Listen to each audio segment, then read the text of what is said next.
আচ্ছা সৈকত, তোমার কাছে স্বাধীনতা মানে কি?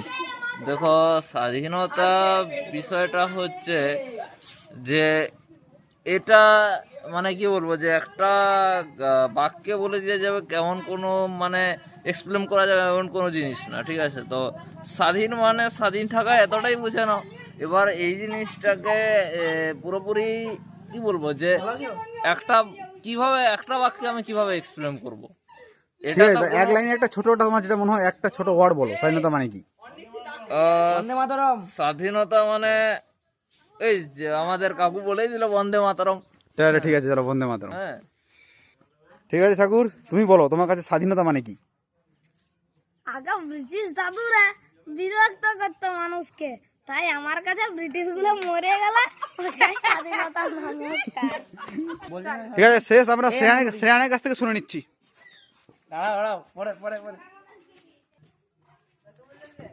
আমি স্বাধীনতা সম্পর্কে বলতে চাই। ছোট করে বলবে। কয়েকজন মানুষ ভারতবর্ষে বীর সন্তান রূপে জন্মেছিলেন। ব্রিটিশদের সেই অত্যাচার তাদের পছন্দ হয়নি। তারা চেয়েছিলেন আমরা না হোক, আমি ভাইপোকে বলবো হাসাতে বারণ করতে। তারা বলেছিলেন যে আমরা না হোক আমাদের পরবর্তী বংশধরেরা যেমন ব্রিটিশদের কাছে এত অত্যাচার না হয়। তো স্বাধীনতা মানে শুধুমাত্র দেশকে স্বাধীন করা নয়। দেশকে স্বাধীন করা মানে শুধু স্বাধীনতা নয়। স্বাধীনতা মানে হলো দেশকে স্বাধীন করা, তারপর দেশের যত্ন নেওয়া, দেশের জনকল্যাণমূলক কাজে নিজের দেহ বলিদান করা, এইগুলো মানে স্বাধীনতা। কিন্তু এখনকার দিনে জেনজিরা কি করছে না, স্বাধীনতা দিবস সম্পর্কে এইভাবে মেয়েরা নাচ করছে, ছেলেরা তারপরে এইভাবে লুঙ্গি পরে ধুতি পরে এরকম করে নাচ করছে। এইগুলো মানে স্বাধীনতা? ওই তো আমাদের। আচ্ছা, এর মধ্যে কি ভাইপো ছিল? হ্যাঁ, ভাইপো কি করেছে, যে ভাইপোর বুদ্ধি আলাদা। ভাইপো কি করেছে, একটা পলিথিন নিয়েছে, পলিথিনটাতে উপরটা দিয়েছে গেরুয়া রং, নিচে সবুজ রং, মাঝখানটা সাদা রং, মাঝে অস্বচ্ছ, সেটা পলিথিনটার উপর দিয়ে জিগে দিয়েছে। ভাইপোকে তারপর এমন মারা হয়েছে, স্বাধীনতার পতাকা তৈরি করে ভিজছে এরকম করে। এটা সম্পূর্ণ মিথ্যা কথা এবং মিথ্যা কথা একদম নয়, মিথ্যা কথা একদম নয়। আমি মিডিয়াকে বলতে চাই ভাইপোর এইসব কাজের জন্য ভাইপোকে 200 বছর ধরে জেলে শাস্তি দেওয়া হোক।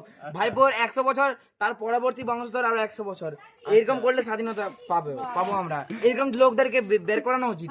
নেতাজি কোথায়, নেতাজির মনে রাখবে, আগে নিজের ফোনটি বের করাবে, তারপর লিখবে, তারপরে নিজের জানুয়ারিকে বলবে, জানুয়ারিকে হ্যালো স্বাধীনতা, শুভ ইন্ডিপেন্ডেন্স ডে। ইন্ডিপেন্ডি বানান জানানি, বুঝলে? ভাইপোকে জিজ্ঞাসা করো না বানানটা। ভাই বানান কি? ভাইপো বানান কি? আমি কারণ এই বানান বলতে চাইনি, কারণ হচ্ছে তুমি বলছিলে ব্রিটিশদের শাসনে এরকম হয়েছে, দেশের হচ্ছে খারাপ দুর্দশা, আর ওদের দেশে হচ্ছে বানান ইংরেজি আমরা কেন পড়তে যাবো? শুনো, এটা কেন বলতে যাবো? এটা কি একটা দেশের ছাগল, প্রতি ভালোবাসা? যদি এটা ছাগলকে কি দেশের জিজ্ঞেস প্রতি করি ভালোবাসা? এটা কি দেশের প্রতি ভালোবাসা? যদি ছাগলকে আমি 5 নম্বরের কোশ্চেনে জিজ্ঞাসা করি যে তুমি একটা যে কোনো এখানে কিন্তু একটু সমস্যা হলো। সে আমাদের ভাইপোকে জিজ্ঞাসা করা হয়েছে ভাইপো বানান কি। ভাইপো তো বাংলা, ভাইপো তো ইংলিশ নয়। আরে ভাইপো বলেনি, ও ইন্ডিপেন্ডেন্স ইন্ডিপেন্ডি বাবা, আচ্ছা ঠিক আছে, এই বিতর্কের মাধ্যমে আমাদের স্বাধীনতা বানান জানা শেষ হলো।